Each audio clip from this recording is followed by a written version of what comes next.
করে যে মদ খায়, মাদকাসক্ত যে এই ইয়াবা, এই বাবা,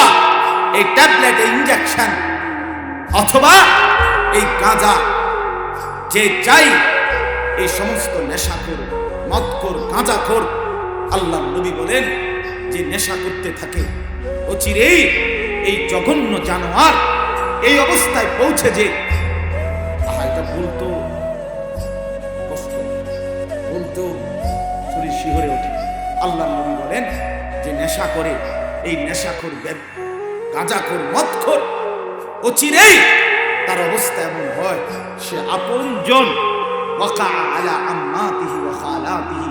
সে আপন মামি, আপন ফুফি, আপন খালা, আপন মামাতো বোন, আপন ফুফাতো বোন, আপন চাচাতো বোন, আপন খালাতো বোন, এরকম আপন জনের উপরে জিনা এবং